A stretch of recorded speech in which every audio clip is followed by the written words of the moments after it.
Shalom saudara yang dikasih dalam Tuhan. Haleluya. Bersyukur karena hari ini kita boleh sama-sama kembali mendapatkan kesempatan untuk merenungkan firman Tuhan di tengah-tengah aktivitas kita. Kita percaya bahwa ketika kita mendengarkan firman Tuhan, Alkitab katakan firman disampaikan, disembuhkan setiap mereka. Bahkan ketika kita mendengarkan firman Tuhan, maka timbul iman. Saudaraku, hari ini melalui program Bible and Coffee, saya kembali mengajak setiap umat Tuhan, dimanapun Bapak Ibu Saudara berada, mari sama-sama kita mau siapkan hati kita untuk diberkati kebenaran firman Tuhan. Kita berdoa, kita datang kepada Tuhan. Bapa, terima kasih buat setiap kemurahan Tuhan, buat setiap anugerah dan kasih setia Tuhan dalam hidup kami. Hari ini kami mau buka hati kami untuk firman-Mu. Roh Kudus urapi kami dengan roh hikmat dan wahyu, tuntun kami sehingga kami mengerti akan kebenaran yang ada dan kebenaran ini yang memerdekakan hidup kami. Di dalam nama Tuhan Yesus Kristus kami berdoa. Haleluya. Amin, amin. Puji Tuhan. Saudara yang dikasih dalam Tuhan, ada satu kebenaran firman Tuhan yang harus kita lihat sama-sama hari ini dalam 1 Korintus pasalnya yang ke-10. 1 Korintus pasal yang ke-10 ayat yang ke-12. Coba perhatikan ayat ini. Rasul Paulus sampaikan kepada jemaat di Korintus dengan tegas. Dia bilang begini, sebab itu siapa yang menyangka bahwa ia teguh berdiri, hati-hatilah supaya ia jangan jatuh. Saya ulangi sekali lagi saudara. Siapa yang menyangka bahwa ia teguh berdiri, hati-hatilah supaya ia jangan jatuh. Saudara yang dikasih dalam Tuhan, kejatuhan seringkali terjadi ketika kita tidak berjaga-jaga. Kita pikir aman, kita pikir tenang, ternyata kita sedang ada di ujung tanduk dan hampir-hampir jatuh. Saudara yang dikasih dalam Tuhan, tidak ada yang kebal terhadap dosa. Ya, tidak ada yang kebal. Ini perlu kita ketahui. Itu sebabnya Alkitab jelas katakan berhati-hatilah, waspadalah, berjaga-jagalah. Sebab roh penurut tetapi daging lemah. Setiap kita yang mendengarkan firman Tuhan saat ini masih daging, tetapi tidak kedagingan ya. Kita masih daging, kita masih tinggal di dalam tubuh yang membawa kita kepada kebinasaan ini, saudara yang dikasih dalam Tuhan. Itu sebabnya tugas kita selama kita masih tinggal di muka bumi ini, hati-hati. Makanya Rasul Paulus bilang kepada jemaat di Korintus, ada orang-orang yang merasa dirinya teguh berdiri, hati-hati supaya jangan ia jatuh. Rasul Paulus sedang mengajarkan kepada jemaat di Korintus bahwa setiap kejadian di dalam perjalanan bangsa Israel itu merupakan sebuah contoh, sebuah ajaran di mana di dalamnya kita harus lihat jangan sampai kita lengah. Bangsa Israel sekalipun adalah bangsa yang terpilih, kalau mereka tidak berjaga-jaga, saudara yang dikasih dalam Tuhan, mereka dibinasakan juga. Itu sebabnya Rasul Paulus mengingatkan kepada jemaat di Korintus, juga kepada setiap kita. Betul kita hidup dalam kasih karunia Tuhan, tetapi iblis tidak tinggal diam, saudaraku. Karena Alkitab jelas katakan dunia sudah jatuh di bawah kuasa si jahat. Dan saudara dan saya tinggal di dunia. Dengan kata lain, kita akan sangat teramat mudah jatuh kalau kita tidak waspadalah. Kalau kita tidak berhati-hati, kalau kita tidak berjaga-jaga.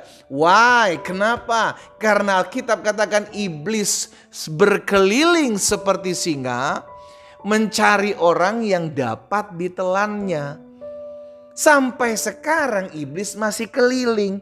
Sampai sekarang iblis masih cari jiwa. Saudara yang dikasih dalam Tuhan, hati-hati. Kita suami-suami, ayo saya ajak nih suami-suami dimanapun kau mendengarkan firman Tuhan. Berhati-hati Pak, godaan terlalu amat banyak.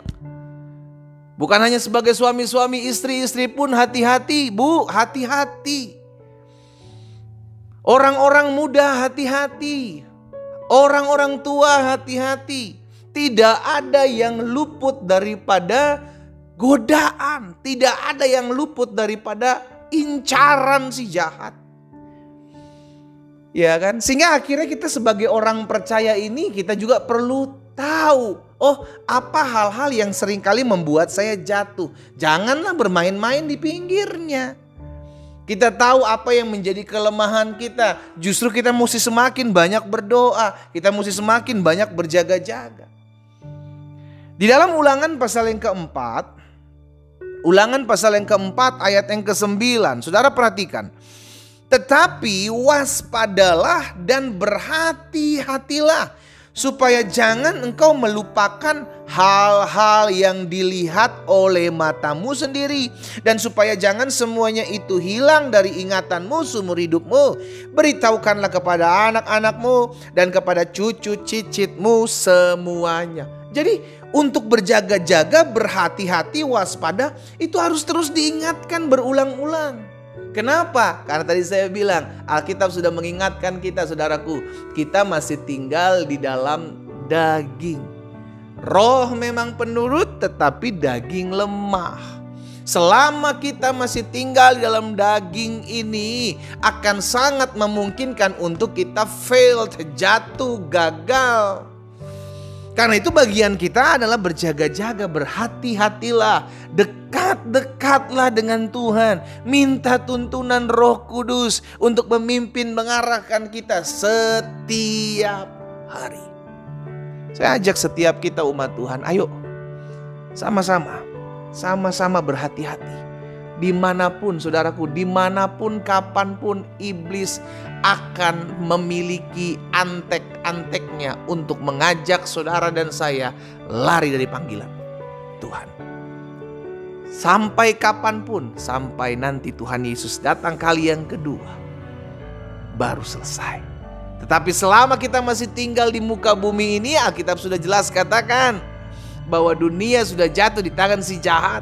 Dan kita ada di tengah-tengah dunia, akan sangat mungkin untuk kita terseret arus. Orang-orang yang gampang bilang, ya saya sih percayalah pendeta, Tuhan sudah selamatkan saya. Betul. Tapi kalau kita nggak jaga hati baik-baik, orang buat sesuatu sama kita, kita kecewa, kita kepahitan, kita sakit hati. Hati-hati saudara. Orang kepahitan, orang sakit hati, orang nggak mau mengampuni. Alkitab jelas mencatat buat setiap kita. Hati-hati. Jagalah hatimu dengan segala kewaspadaan, sebab dari sana terpancar kehidupan. Amin. Berhati-hatilah. Karena sampai hari ini iblis tetap berusaha mencari kelemahan dan menginginkan kejatuhan saudara dan saya. Berhati-hatilah, waspadalah. Karena tidak ada yang kebal terhadap dosa. Kita berdoa, kita datang kepada Tuhan.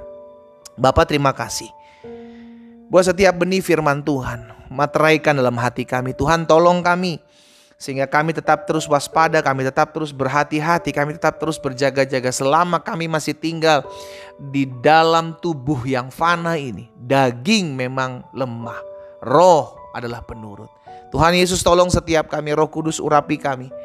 Hamba berdoa, Tuhan menuntun langkah kami, Tuhan membimbing kami supaya kami tetap terus berjaga-jaga, waspada untuk tetap selalu hidup mempermuliakan nama Tuhan. Berkati juga mereka yang sedang mengalami kelemahan tubuh. Hamba berdoa dalam nama Yesus. Biar Tuhan sampaikan firman-Mu bagi mereka dan menyembuhkan setiap mereka. Kalau ada di antara mereka yang hari-hari ini sedang jauh dari Tuhan, hamba juga berdoa di dalam nama Yesus, jamah hati mereka Tuhan. Pulihkan hidup mereka sehingga mereka kembali kepada jalan-jalan Tuhan dan hidup memuliakan Tuhan. Berkat-Mu ada atas kami. Di dalam nama Tuhan Yesus Kristus kami berdoa. Haleluya. Amin.